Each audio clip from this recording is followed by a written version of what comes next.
moi je suis traité tous les 2 mois, mais d'autres le sont toutes les 4 semaines, d'autres toutes les semaines, eh bien je dois savoir où je serai dans 2 mois.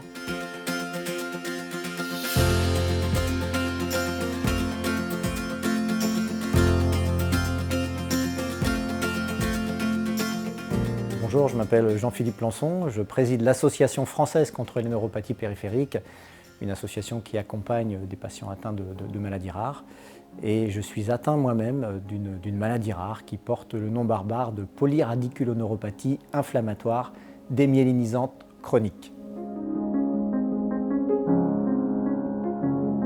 Dans l'imaginaire collectif, tout ce qui ne se voit pas n'existe pas. Or, évidemment, si on prend l'exemple de la douleur, souvent c'est quelque chose qui n'est pas visible, c'est quelque chose que l'on ressent. Et dans les neuropathies périphériques inflammatoires, il y a tout un tas de symptômes, des symptômes fonctionnels, qu'on peut voir pour certains, mais pas toujours, et des symptômes sensitifs, qui la plupart du temps sont invisibles, et des problèmes liés à la proprioception. La proprioception, c'est la capacité que nous avons à ressentir notre corps dans l'espace. Et dans le cas d'une atteinte des membres inférieurs, des pieds notamment, eh bien, il y a des troubles de la sensibilité de nos pieds dans l'espace, posés sur le sol. Autrement dit, lorsque nous marchons, parfois, nous ne savons pas où se positionnent nos pieds dans l'espace. Est-ce que les pieds sont tournés vers la gauche, tournés vers la droite? Est-ce que l'écart entre nos pas est bien égal, etc.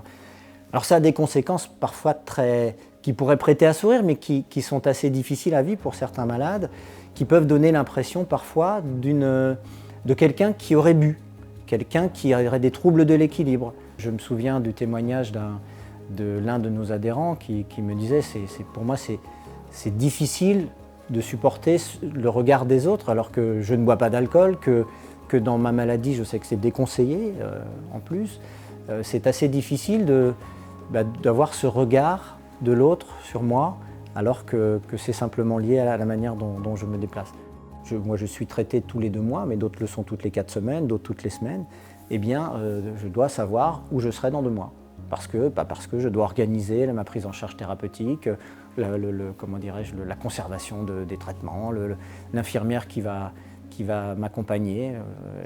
Voilà. Donc ça, c'est la réalité des patients que de calquer leur vie, hélas, à la maladie, même si des progrès depuis des années sont réels et ne cessent d'arriver.